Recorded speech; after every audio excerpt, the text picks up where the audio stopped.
I spent 2 years fighting cancer. Not a single family member showed up.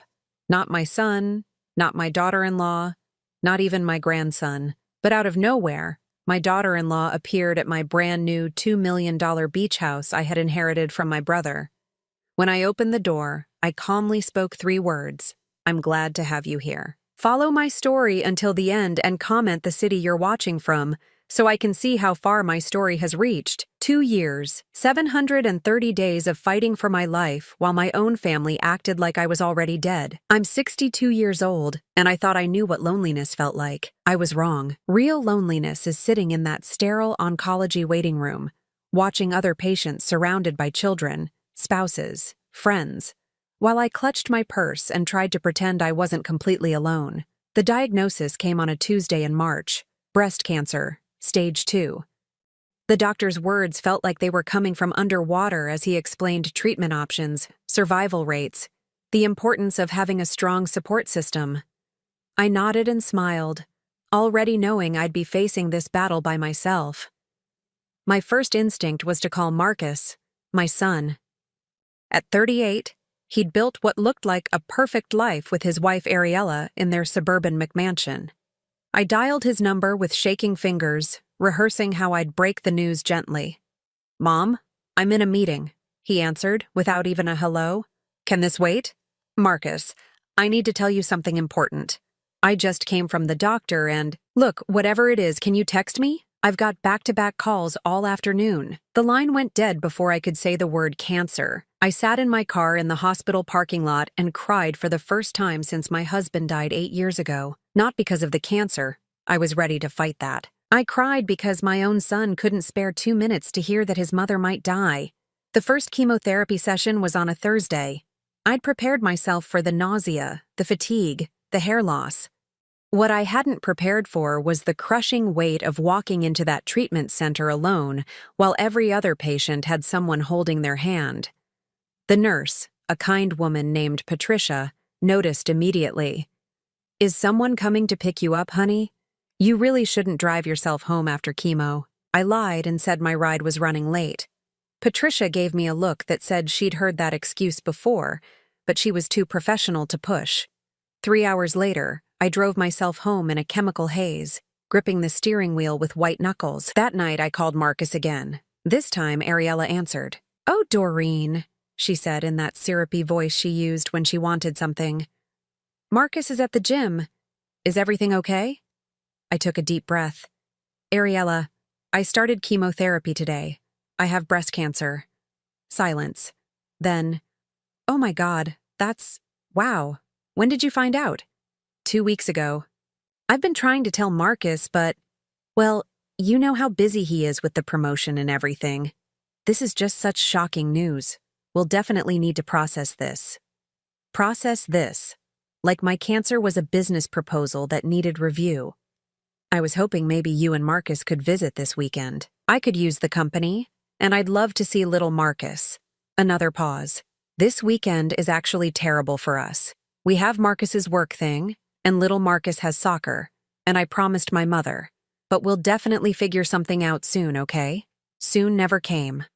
Week after week, I sat in that chemo chair watching other families navigate this journey together.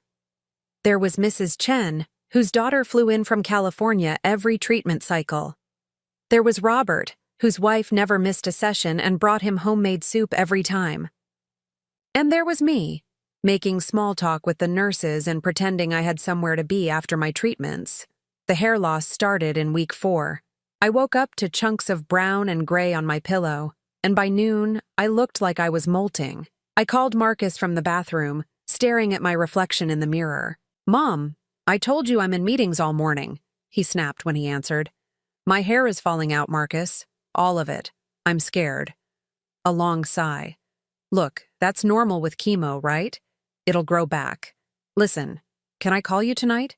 We've got this presentation to the board and—" "Never mind," I whispered, and hung up. I drove to the wig shop alone. The saleswoman was patient and kind as I tried on synthetic hair that felt nothing like my own. I settled on something close to my natural color, paid $230 I couldn't really afford, and wore it home feeling like a stranger in my own skin. The worst part wasn't the treatments or the side effects. It was the silence. My phone never rang unless it was a doctor's office or a telemarketer. The mailbox stayed empty except for medical bills. No one brought casseroles or offered to drive me to appointments. No one asked how I was feeling or if I needed anything from the store. I started talking to myself just to hear a voice in the house. By month 6, I'd given up expecting anything from Marcus and Ariella.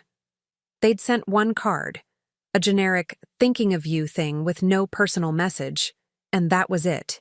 No visits, no calls, no acknowledgement that their wife and mother was fighting for her life 30 minutes away. That's when the letter arrived from my brother Richard's attorney.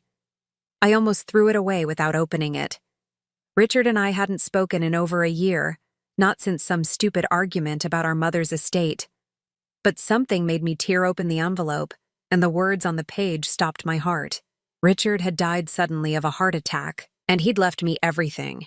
Everything turned out to be more than I'd ever imagined. The beach house in Malibu that I'd visited once as a child, worth over $2 million. Investment accounts I didn't know existed. A life insurance policy that made me financially secure for the first time since my husband's death.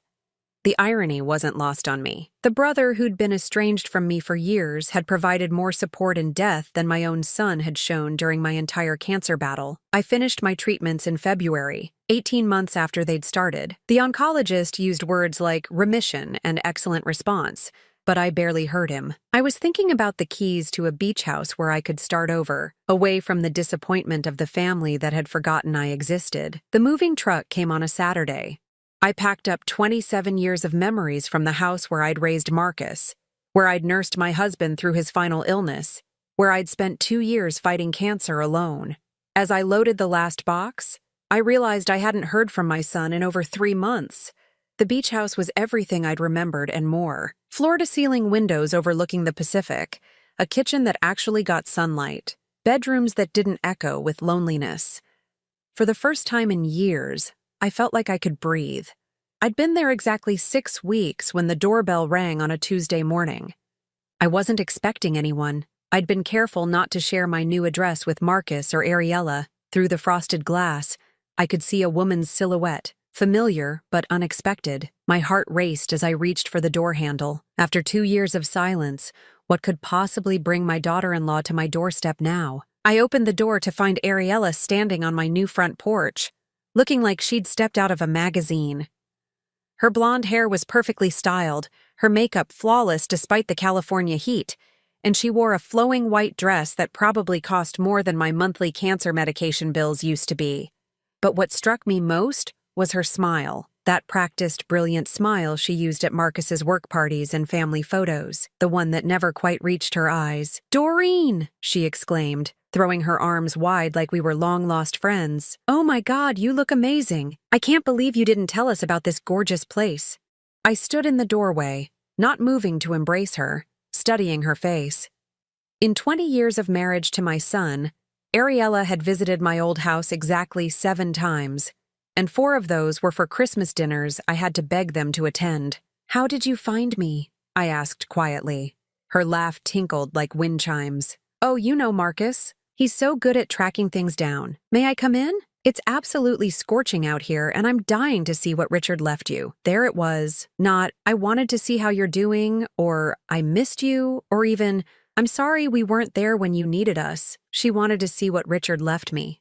I stepped aside and let her in, watching as her eyes immediately began cataloging everything. The original hardwood floors that probably cost $50,000 to install, the custom kitchen island made from reclaimed teak, the crystal chandelier that cast rainbows across the living room walls when the afternoon sun hit it just right. "This is incredible," she breathed, her head swiveling like an owl's as she took in every detail. I had no idea Richard was so well off. Marcus always said he was just some eccentric hermit living by the beach. "Coffee?" I offered, more to buy myself time to think than out of any sense of hospitality. "That would be lovely, thank you." I led her to the kitchen, noticing how she lingered at the windows overlooking the ocean, probably calculating the view's value per square foot. As I prepared the coffee, she perched on one of the bar stools, crossing her legs and leaning forward with what she probably thought was a concerned expression. "Doreen, I owe you such an enormous apology," she began, her voice taking on that earnest tone she used when she wanted something.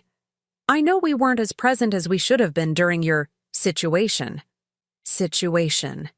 That's what she called 2 years of chemotherapy, radiation, and fighting for my life. "We were just so overwhelmed with everything," she continued, her hands fluttering dramatically.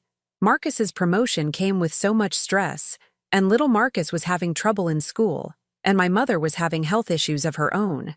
You know how it is when life just crashes down on you all at once." I poured the coffee slowly, letting her words hang in the air. She was painting a picture of a family drowning in responsibilities, too busy saving everyone else to throw a life preserver to the woman who'd raised the man she married. "How is little Marcus?" I asked, setting her cup down.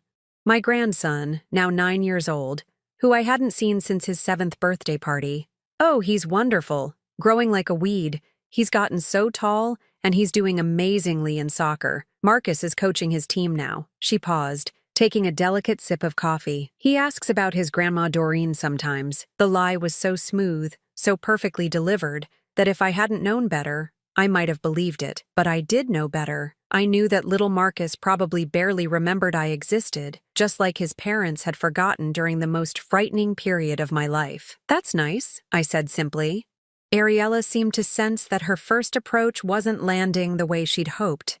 She shifted tactics, her expression becoming more serious, more vulnerable. "Doreen, I want you to know that not a day went by during your treatment that we weren't thinking about you. We didn't know how to help. Cancer is so scary, and we felt helpless. We thought maybe it was better to give you space rather than burden you with our own anxiety about the situation." I almost laughed. They'd given me space, all right. Enough space to feel like I was floating alone in a vast, cold universe. "And then when we heard about Richard," she continued, shaking her head sadly, "we were devastated that we couldn't be there for you during your grief. But by then, you'd already moved, and we didn't want to intrude on your healing process." "How thoughtful," I murmured. She leaned forward, reaching across the counter to pat my hand. Her fingers were cool and soft, manicured to perfection. No calluses from holding a cancer patient's hand during chemo. No wear from scrubbing floors when someone was too weak to clean their own house. "But we're here now," she said with that brilliant smile. "And we want to make up for lost time. This place is absolutely stunning, Doreen. You must be so happy here." I watched her eyes drift again to the living room, taking in the original artwork on the walls, the expensive furniture that Richard had collected over decades of successful real estate investments. She was calculating, cataloging, evaluating everything like an appraiser. "It's peaceful," I agreed. "I bet it is. And so close to town, but private." Richard really knew what he was doing when he bought this place. "Do you mind me asking? I mean, I don't want to be nosy, but Marcus was wondering about the estate situation. For tax purposes, you understand. He's always trying to help with financial planning." There it was, the real reason for this visit. Not concern for my health, not regret over their absence, not love for a mother-in-law they'd ignored for 2 years.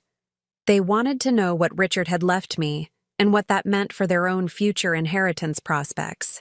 "Everything's been handled," I said carefully. Of course. Richard was always so organized. But if you need any help navigating the legal stuff, Marcus knows some excellent estate attorneys. And if there are any ongoing property management issues, Ariella and I would be happy to help however we can." Help. What a generous offer from the woman who couldn't be bothered to help me get to chemotherapy appointments. "That's very kind of you," I said, my voice neutral. She spent the next hour chatting about everything except the 2 years they'd abandoned me. She told me about little Marcus's soccer games, about the vacation they'd taken to Europe last spring while I was finishing radiation treatments, about the renovations they were planning for their house. As she talked, I found myself studying her face, trying to understand how someone could be so completely unaware of their own cruelty. Or maybe she wasn't unaware. Maybe this was exactly who she'd always been, and I'd just been too naive to see it clearly. When she finally stood to leave, she hugged me tightly, her perfume overwhelming in its sweetness. "We absolutely must get together more often now that you're settled in," she said, pressing her cheek against mine. "Maybe you could have us over for dinner next weekend." Little Marcus would love to see the beach, and Marcus has been working so hard lately. This would be the perfect place for him to relax. I'll think about it, I said. Wonderful. And Doreen? She paused at the door, her hand on the frame. I'm just so glad you're doing well. You look healthy and happy, and after everything you've been through, well, it's just wonderful to see you thriving. After everything I'd been through, as if my cancer had been some abstract challenge that had nothing to do with them, rather than a battle I'd fought without the support of the family that should have been standing beside me. I watched her drive away in her white BMW, probably already on the phone with Marcus, describing every detail of the house and calculating its worth. They'd disappeared when I needed them most, but now that I had something valuable, suddenly they were interested in rebuilding our relationship. I walked back inside and stood in my beautiful living room, looking out at the ocean that sparkled in the afternoon sunlight. For the first time since Ariella's visit began, I smiled. They had no idea what they were walking into. 3 days after Ariella's visit, I was sitting on my deck with my morning coffee when my neighbor Helen walked over with her golden retriever, Buddy. Helen was 75, a retired teacher who'd lived in the beach community for 30 years. She'd been one of the first people to welcome me when I moved in, bringing homemade cookies and offering to water my plants when I traveled. "That was quite a visitor you had the other day," she said, settling into the chair beside mine while Buddy sniffed around the deck railing. I looked at her curiously. "You met Ariella?" Helen's expression darkened. "Met her? Honey, she cornered me at the mailbox for 20 minutes, asking all sorts of questions about you, about Richard, about this house. She wanted to know how long you'd been here, whether you'd mentioned any financial difficulties, if you'd seemed confused, or what was the word she used? Forgetful lately." My coffee cup froze halfway to my lips. Forgetful? She was very concerned about your mental state, apparently. Said the family had been worried ever since your cancer treatment that you might be showing signs of dementia or making poor decisions. She asked if I'd noticed anything concerning about your behavior. The words hit me like a physical blow. I set my cup down with trembling hands, my mind racing. "What did you tell her?" Helen snorted. "I told her that you're one of the sharpest people I've ever met, and that if she was so concerned about your welfare, maybe she should have been around during those months when you were actually sick." She reached over and patted my hand. "That woman has some nerve, I'll tell you that much." After Helen left, I sat on my deck for hours, staring at the ocean and trying to process what I'd learned. Ariella hadn't just been evaluating my house during her visit. She'd been building a case that I was mentally incompetent. The next morning, I drove to my old neighborhood for the first time since moving. I needed to understand what had been happening behind my back during those 2 years of treatment. I stopped first at the house next door to my old place, where Mrs. Rodriguez had lived for 15 years. Maria Rodriguez opened the door with a surprised smile. "Doreen, how wonderful to see you. You look so healthy and rested. How are you feeling?" "Much better, thank you." "Maria, can I ask you something? Did anyone ever come by asking about me while I was sick? Any family members?" Her smile faded slightly. "Oh, honey. Yes, your daughter-in-law came by several times. She seemed very worried about you." "What kind of worried?" Maria glanced around nervously, as if someone might be listening. "She said the cancer treatments were affecting your memory, that you were making strange decisions and forgetting important things. She asked if I'd noticed you acting confused or paranoid. She even asked if I thought you were still capable of living alone safely." My blood ran cold. "When was this?" "Throughout your treatment. Maybe 4 or 5 times over those 2 years. She said the family was considering intervention, maybe finding you a nice assisted living place where you could get proper care." I felt sick. While I was fighting for my life, Ariella had been systematically building a narrative that I was mentally deteriorating. She'd been laying groundwork to have me declared incompetent. "Maria, did I ever seem confused to you? Forgetful?" She looked genuinely puzzled. "Not at all. You were tired from the treatments, obviously, but your mind was always sharp. You handled all your own affairs, drove yourself to appointments, kept your house immaculate. If anything, I was amazed by how together you stayed during such a difficult time." I thanked Maria and drove to my old grocery store where I'd shopped for over 20 years. The manager, Tom, had always been friendly, often asking about my family during my cancer treatment. "Mrs. Patterson," Tom greeted me warmly. "So good to see you looking well. How's the new place treating you?" "Very well, thank you. Tom, I have an odd question. Did anyone ever come here asking about me? About my shopping habits or behavior?" His expression grew uncomfortable. "Actually, yes. Your son's wife came in several times. She said the family was concerned about your mental health after your cancer diagnosis. She wanted to know if we'd noticed you seeming confused, forgetting things, making unusual purchases." "What did you tell her?" "The truth, that you seemed perfectly normal to me, maybe a little tired sometimes, but always polite, always knew exactly what you needed." She seemed disappointed by that answer, to be honest. The picture was becoming clearer and more horrifying. Ariella hadn't just neglected me during my illness. She'd been actively working to undermine my credibility, questioning my mental capacity to anyone who would listen. That afternoon, I called my oncologist's office and requested copies of all my medical records. Dr. Mitchell's nurse, Susan, had always been kind to me during treatment. "Doreen, of course we can get those for you. Is everything all right?" "Susan, did anyone from my family ever call asking about my condition? About side effects or cognitive impacts of treatment?" There was a pause. "You know, it's funny you ask. Your daughter-in-law called several times, very concerned about potential memory issues or confusion from the chemotherapy. She wanted to know if we'd observed any cognitive decline that might affect your ability to make decisions." "And what did you tell her?" "That you'd shown no signs of cognitive impairment whatsoever. In fact, Dr. Mitchell always commented on how well-informed and engaged you were about your treatment. You asked excellent questions, followed instructions perfectly, and managed your care schedule better than patients half your age." I hung up the phone feeling nauseous. The scope of Ariella's campaign was becoming clear. She'd contacted my neighbors, my grocery store, my medical team, all fishing for evidence that I was mentally declining. When she couldn't find any real evidence, she'd apparently decided to create her own narrative. But why? What was the endgame? The answer came the next day when I was cleaning out some boxes from my old house. Buried in a pile of old bills and medical paperwork, I found something that made my blood freeze. It was a photocopy of a document I'd never seen before. A petition for guardianship. Marcus Patterson versus Doreen Patterson. The date was from 8 months into my treatment, when I was at my sickest from chemotherapy. According to the document, Marcus was petitioning the court to be appointed my legal guardian due to my diminished mental capacity resulting from cancer treatment and advanced age. The petition claimed I was no longer capable of managing my financial affairs or making sound decisions about my medical care. Attached were sworn statements from Ariella describing incidents of my supposed confusion and forgetfulness. She claimed I'd forgotten to pay bills, gotten lost driving to familiar places, and made irrational statements about family members. All lies. The petition had never been filed. At the bottom, there was a handwritten note from what appeared to be a lawyer. "Insufficient evidence of incapacity. Need medical documentation or witness statements.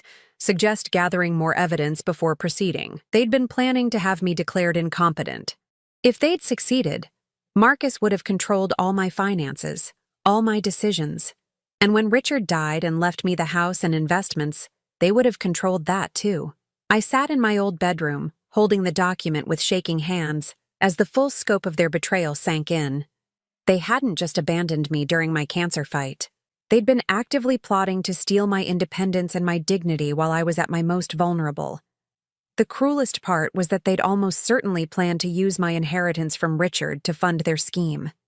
They would have controlled the beach house, the investments, everything, while I lived in some nursing home they chose, completely at their mercy. My phone rang, startling me out of my thoughts. It was Marcus. "Mom, Ariella said she had a lovely visit with you the other day. She's so excited that you're doing well." I stared at the guardianship petition, my son's signature clearly visible at the bottom. "Yes," I said carefully. "It was quite enlightening." "Great. Listen, we'd love to come see you this weekend. Ariella thought it would be nice to bring little Marcus to see your new place. Maybe we could all have dinner together."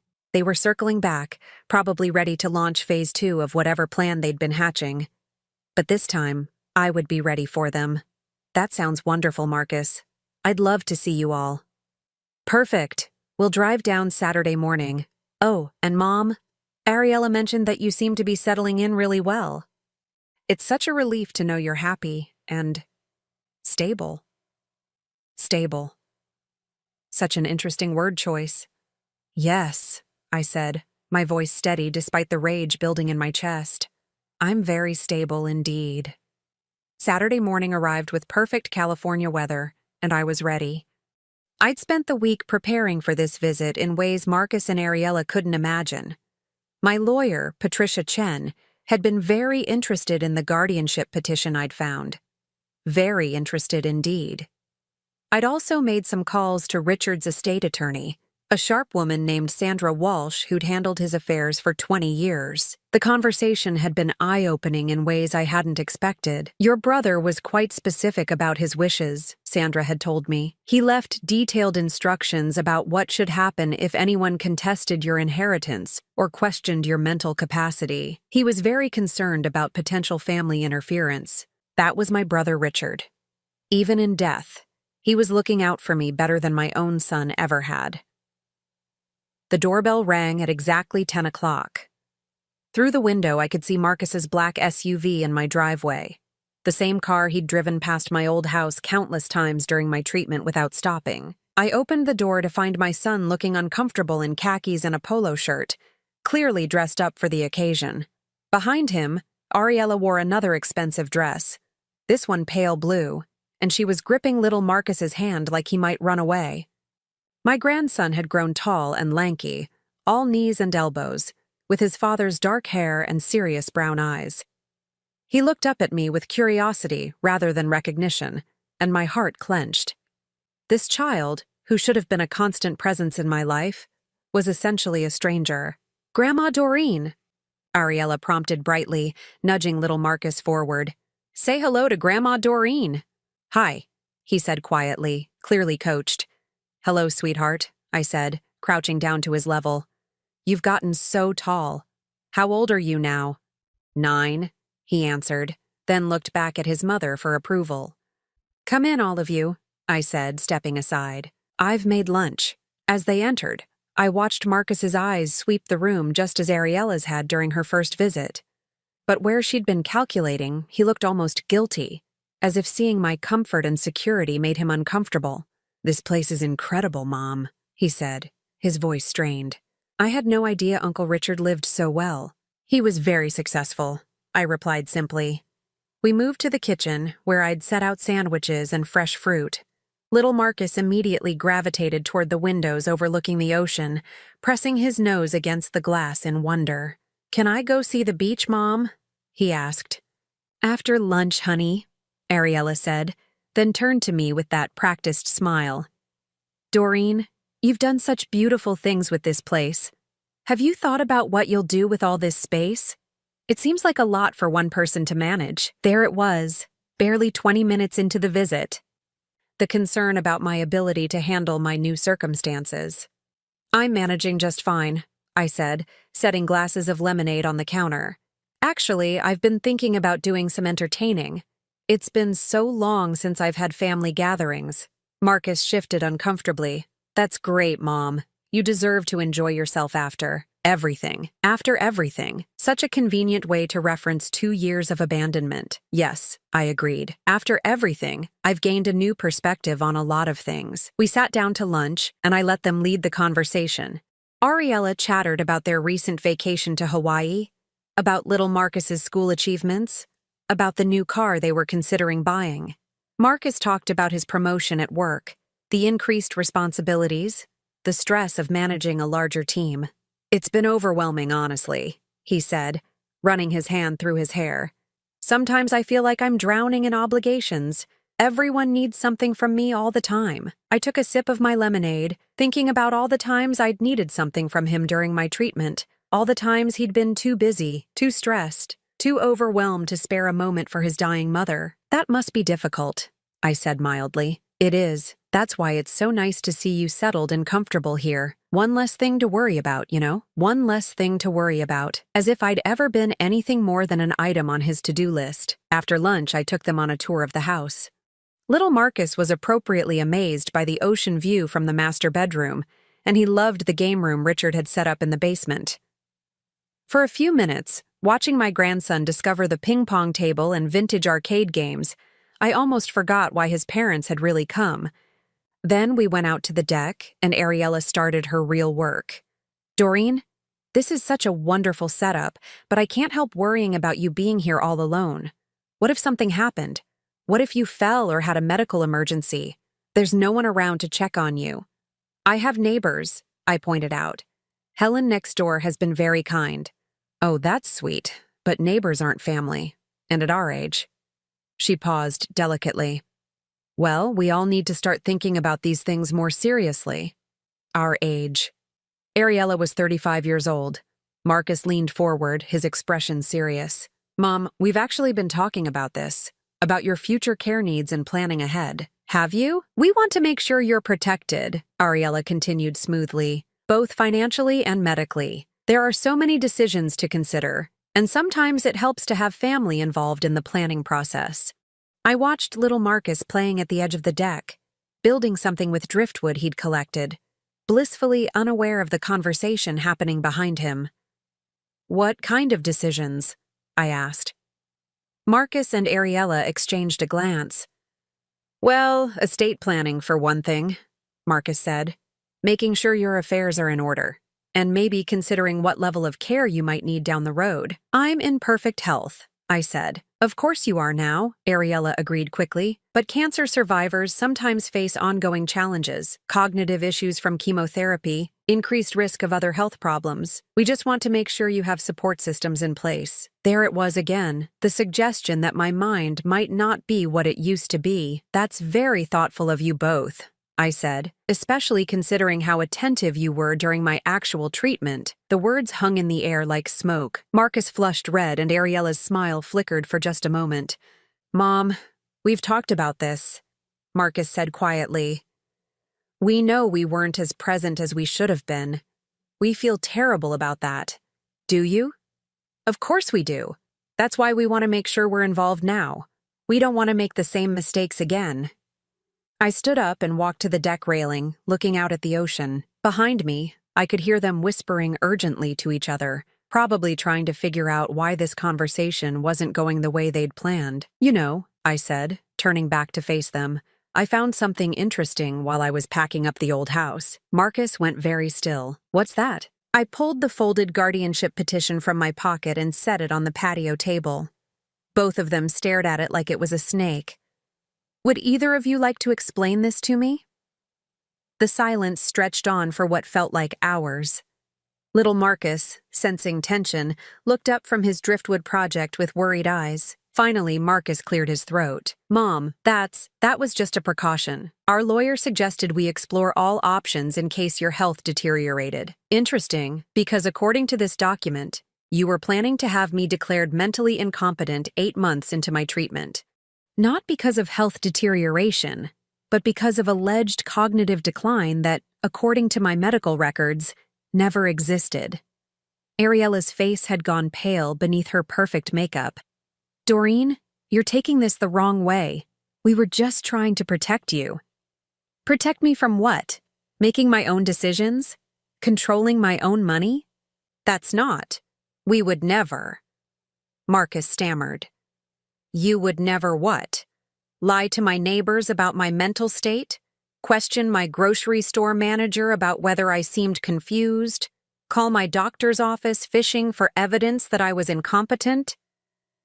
They stared at me in shock. They'd had no idea I knew about their campaign to undermine me. How did you? Ariella whispered. How did I find out that you spent 2 years telling everyone who would listen that I was losing my mind? That you were building a case to steal my independence while I was fighting for my life? Marcus found his voice. Mom, it wasn't like that.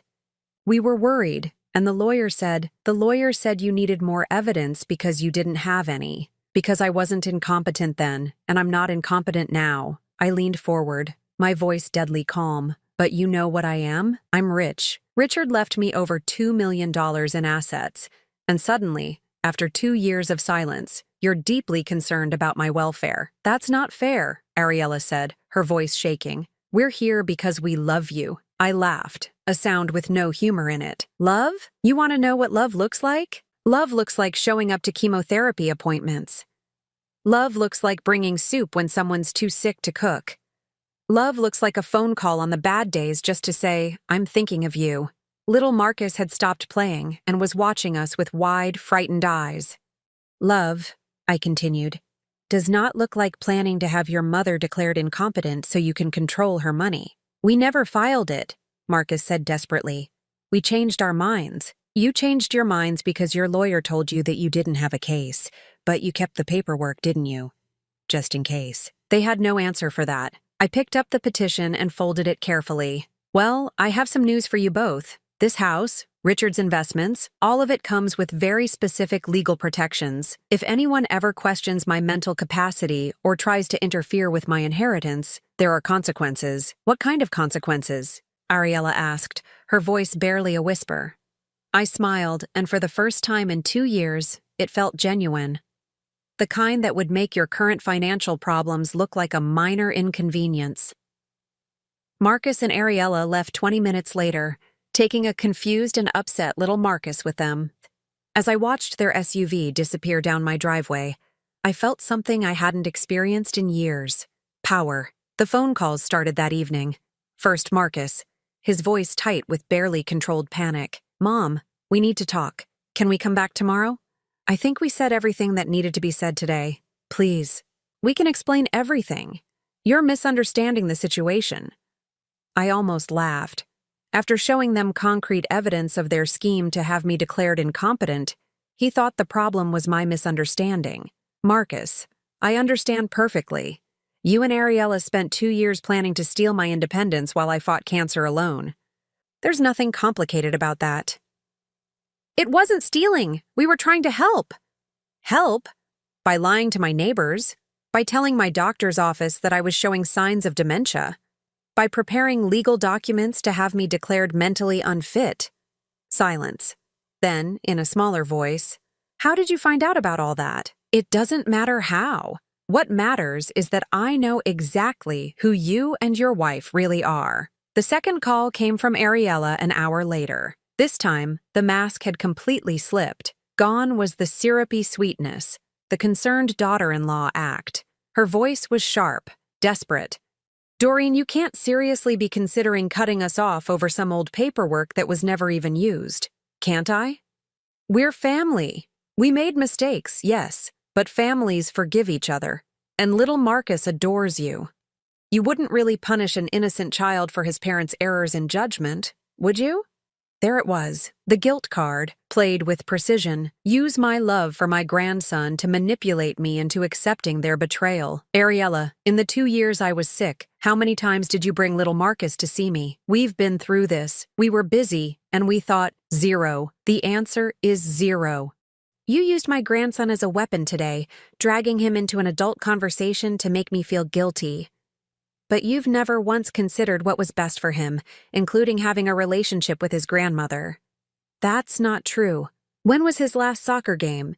The question caught her off guard. What? You mentioned he was doing amazingly in soccer, that Marcus coaches his team. When was his last game? It was last weekend, I think. You think? You don't know when your own son's soccer games are, but you expect me to believe you've been protecting him from his unstable grandmother? Another silence. Then, what do you want from us? I want you to leave me alone. We can't do that. We won't do that. You're family, whether you like it or not. No, I said quietly. Family shows up when you need them. Family doesn't plot against you when you're vulnerable. Family doesn't lie to your neighbors and your doctors to build a case for stealing your independence. I hung up before she could respond.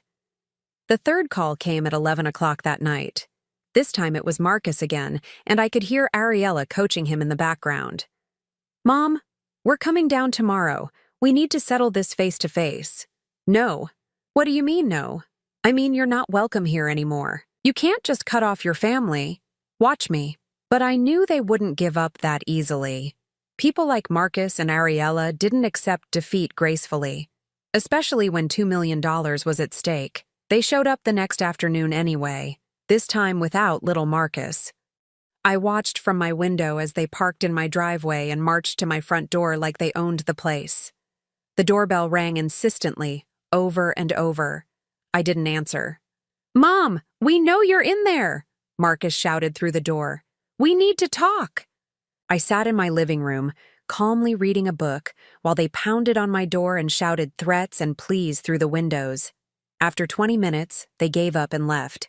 But not before Ariella screamed one final message. "This isn't over, Doreen. We won't let you destroy this family." That evening, I called my lawyer, Patricia Chen, and explained the situation. She listened without interruption, taking notes. "Based on what you've told me about the guardianship petition and their behavior patterns, I think we need to take some protective measures," she said, when I finished.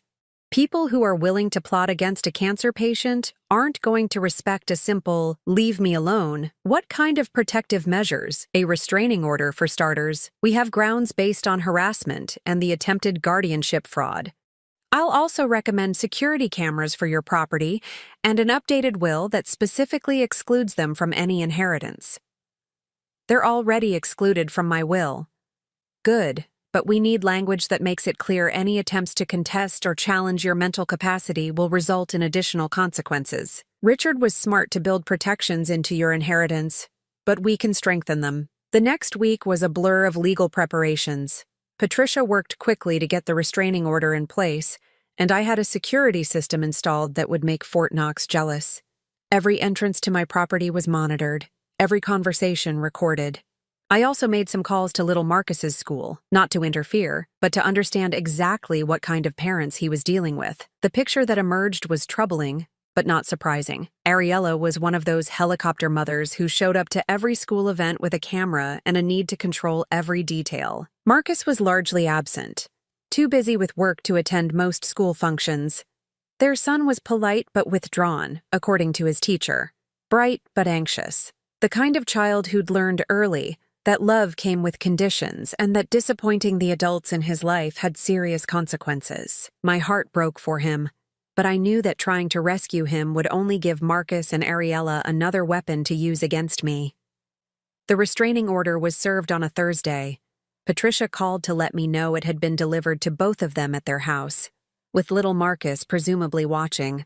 "How did they react?" I asked. "About as well as you'd expect. Ariella threw the papers at the process server and screamed that you were a vindictive old woman trying to destroy their family. Marcus threatened to fight it in court. Let them try. But I knew this was far from over. Desperate people do desperate things, and Marcus and Ariella were running out of options. The breaking point came the following Saturday. I was working in my garden when I heard a car door slam in my driveway. Through the hedge, I could see Ariella stalking toward my front door, her face twisted with rage. She pounded on the door so hard I was afraid she might break the glass. "Doreen, open this door right now. We need to settle this." I stayed in my garden, continuing to plant the flowers I'd bought at the nursery that morning. The security cameras were recording everything. "I know you're out there," she screamed. "You can't hide from your family forever." Then I heard something that made my blood run cold. The sound of breaking glass. I called 911 immediately. 911. "What's your emergency?" "Someone just broke into my house. I have a restraining order against them, and they've just violated it." The police arrived within 6 minutes. By then, Ariella had apparently realized the magnitude of her mistake. I found her sitting in my living room, surrounded by shards of glass from the window she'd broken, crying hysterically. "She's my family," she sobbed to the officers. "She's trying to destroy us. All we wanted was to help her." The police were professional but firm. Breaking and entering, violation of a restraining order, destruction of property. Ariella was arrested and taken away in handcuffs, still screaming about family loyalty and my mental instability. Marcus arrived an hour later, just as the police were finishing their report. I watched from my window as he spoke urgently with the officers, gesturing wildly, probably trying to explain that his wife was just upset and didn't mean any harm. The lead officer came to my door before they left. "Ma'am, we've documented everything, and we'll be filing a full report. Your security footage will be valuable evidence if this goes to trial. Is there anything else you need from us today?" "Just peace and quiet," I said. Understood. And ma'am, you might want to consider changing your locks, just in case. After the police left, I stood in my living room, looking at the broken window and feeling something I hadn't expected. Sadness. Not for Marcus and Ariella, but for the family I'd thought I had. For the son who'd once been a sweet little boy who brought me dandelions and told me I was the best mom in the world. For the daughter-in-law who'd once seemed genuinely happy to join our family. That evening, I got one final phone call from Marcus. Mom, please, Ariella's in jail. They're saying she might face felony charges. Our lawyer says if you drop the charges, she could get probation and community service instead of prison time. And why would I do that? Because we're family. Because everyone makes mistakes. Because this has gone far enough. I looked out my window at the ocean, watching the waves crash against the rocks below my house. Constant, relentless, wearing away everything that tried to resist them. Marcus, do you remember when I was diagnosed with cancer? Of course. Do you remember what you said to me when I called to tell you? Silence. You told me you were in a meeting and asked if I could text you instead. Your mother was diagnosed with cancer, and you couldn't spare 2 minutes to talk to her. Mom, Do you remember the day I started chemotherapy? The day I sat in that chair for 3 hours, getting poison pumped into my veins, fighting for my life? Yes. Where were you that day? More silence. You were at your son's soccer game, the same son you claim I'm now trying to hurt by holding your wife accountable for breaking into my house. That's not fair, isn't it? You had 2 years to show me that family mattered to you. 2 years to prove that I was worth a phone call, a visit, a moment of your time. Instead, you spent those 2 years planning to have me declared incompetent so you could control my money. We never meant. You meant exactly what you did. And now you want me to save your wife from the consequences of her own actions because we're family. The same family that abandoned me when I needed them most. I could hear him crying on the other end of the line. What can we do? He whispered. How can we fix this? For a moment, I almost felt sorry for him. Almost. Some things can't be fixed, Marcus. Some betrayals are too deep, some wounds too raw. You made your choice when you decided I wasn't worth your time. Now, I'm making mine. Please don't do this. I already have. I hung up the phone and turned it off. Outside, the sun was setting over the Pacific, painting the sky in shades of gold and pink. It was beautiful, peaceful, perfect. And it was mine. 6 months later, I was sitting on my deck watching the sunrise when Helen walked over with her morning coffee and a small wrapped package. Happy birthday, Doreen, she said, settling into the chair beside mine. 63 looks good on you. I'd forgotten it was my birthday. For 62 years, birthdays had been about phone calls from family, awkward dinners where everyone pretended to be closer than they were, obligatory gifts that showed how little thought anyone had put into knowing me. This year, I'd simply forgotten to mark the date. Thank you, I said, accepting the package. Inside was a small ceramic bird, hand-painted in blues and greens that perfectly matched the ocean view from my deck. I made it in my pottery class, Helen explained. The instructor said I should give it to someone who brings me joy. You were the first person I thought of. I felt tears prick my eyes. When was the last time someone had given me a gift simply because they wanted to, not out of obligation or expectation? Helen, this is beautiful, but you hardly know me. She laughed, a warm sound that mixed with the crash of waves below us. Honey, I've lived next door to you for 8 months. I've watched you create this beautiful garden from nothing. I've seen you reading on your deck every morning at sunrise, looking peaceful and content. I've watched you help Mrs. Kim with her groceries and offer to watch the Petersons' dog when they went out of town. She paused, sipping her coffee, sipping her I know you better than some people know their own families. The irony wasn't lost on me. My neighbor of 8 months knew me better than my son and daughter-in-law after decades. Have you heard from them? Helen asked gently. She knew the basics of what had happened, though I'd spared her the more painful details. No, the restraining order runs for another year, and Ariella's court case is still pending. Marcus hired an expensive lawyer, but breaking and entering is hard to explain away, especially with video evidence. Do you miss them? It was a question I'd been asking myself for months. Did I miss the son who'd once been the center of my world? Did I grieve for the family unit that had never really existed? I miss who I thought they were, I said finally. I miss the idea of having family who loved me unconditionally. But the reality? No, I don't miss being treated like an obligation or a burden. That afternoon, I drove to my old neighborhood for the first time since the confrontation. I wasn't sure why I felt compelled to go, but something was pulling me back to that life I'd left behind. The house looked smaller than I remembered, with a for sale sign in the front yard that had clearly been there for months. The lawn was overgrown, and several windows had broken blinds. It looked abandoned, forgotten. I parked across the street and sat in my car, remembering the 27 years I'd spent in that house. The Christmas mornings when Marcus was little, ripping through presents with the excitement only children can muster. The quiet evenings after my husband died, when the silence felt overwhelming. The long nights during chemotherapy when I'd sit alone in the living room, too sick to sleep, but too tired to do anything else. Mrs. Rodriguez came out to get her mail and spotted me. She walked over with a concerned expression. "Doreen, how wonderful to see you. You look so healthy and happy. How are you feeling?" "Much better, thank you." "Maria, is Marcus's house for sale too?" Her expression darkened. "Oh, honey, they lost it about 3 months ago. Foreclosure. I heard Marcus lost his job not long after. Well, after all that trouble with the police, apparently his company didn't appreciate the negative publicity."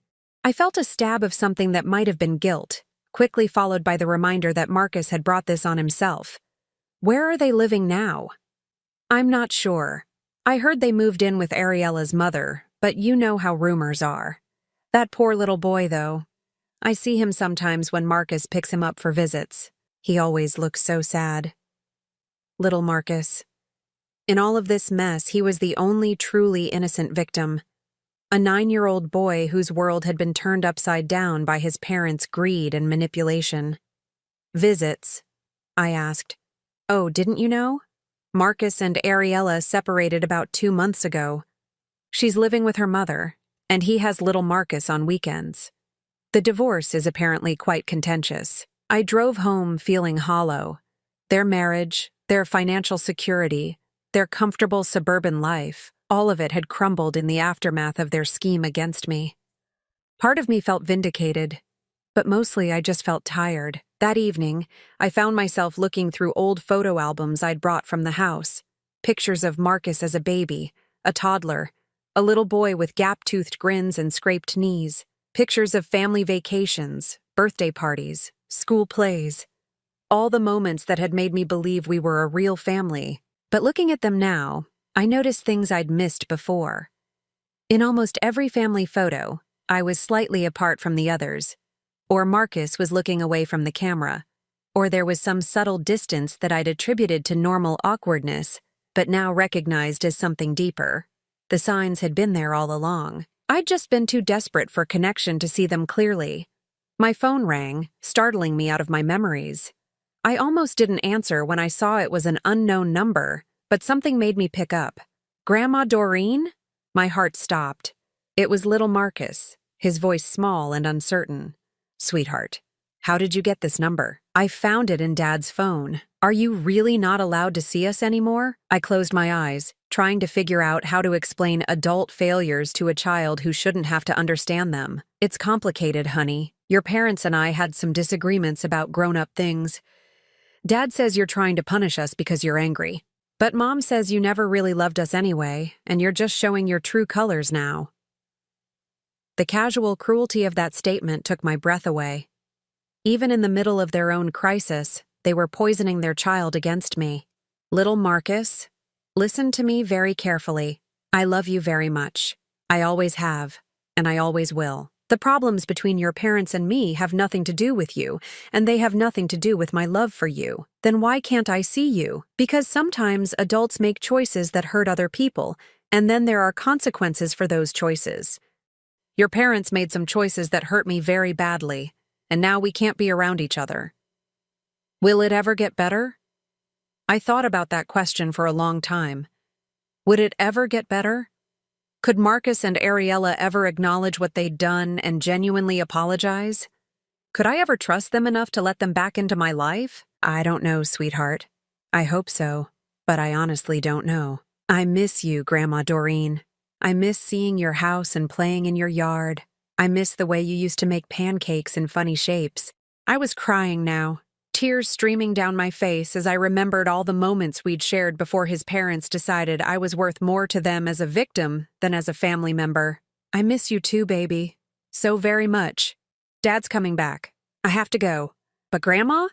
Yes? I don't believe what Mom said.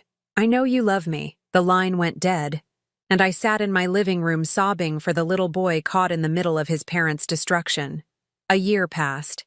I settled into a routine that brought me peace in ways I'd never experienced before. Morning coffee on the deck, tending my garden, reading by the ocean, long walks on the beach with Helen and Buddy. I joined a book club, took a pottery class, volunteered at the local animal shelter. For the first time in my adult life, my days were my own.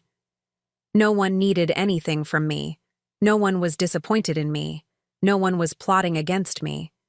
The silence that had once felt oppressive now felt like freedom. I learned that Marcus had taken a job in Oregon, a significant step down from his previous position, but apparently the only offer he could get after the legal troubles. Ariella had moved back to her hometown in Arizona with little Marcus, and the custody battles were ongoing. They'd destroyed not just their relationship with me, but their relationships with each other. The greed that had driven them to plot against me had ultimately consumed everything they'd claimed to be protecting. On the second anniversary of my cancer diagnosis, I did something I'd been planning for months. I drove to the Children's Hospital where I'd received some of my treatment and wrote them a check for $50,000 to fund a support program for cancer patients without family support. "This is incredibly generous," the development director said as I handed over the check. "May I ask what inspired this particular donation?" "I spent 2 years fighting cancer alone," I said simply. "No one should have to do that." As I drove home that afternoon, I felt something I'd been searching for my entire adult life: completeness. Not because I had a family who loved me, but because I'd finally learned to love myself enough to walk away from people who didn't. That evening, I sat on my deck watching another perfect sunset paint the sky in brilliant colors. The ocean stretched out endlessly before me, constant and reliable in a way that people never were. My phone buzzed with a text from Helen. "Wine on the deck tomorrow evening? The Petersons want to join us, and I'm making my famous cheese board." I smiled and texted back, "I'll bring dessert." This was my family now, not the one I'd been born into or married into, but the one I'd chosen. People who showed up when they said they would, who remembered my birthday, who offered help without expecting anything in return. People who saw me not as an obligation or a resource to be managed, but as someone worth knowing, worth caring about, worth loving. At 63, I'd finally learned the most important lesson of my life. The price of absence is ultimately paid by those who choose not to be present. Marcus and Ariella had traded their place in my life for a shot at my money, and they'd lost both. But I'd gained something infinitely more valuable than anything they could have taken from me. I'd gained myself. Now I'm curious about you who listened to my story. What would you do if you were in my place? Have you ever been through something similar? Comment below, and meanwhile, I'm leaving on the final screen 2 other stories that are channel favorites, and they will definitely surprise you. Thank you for watching until here.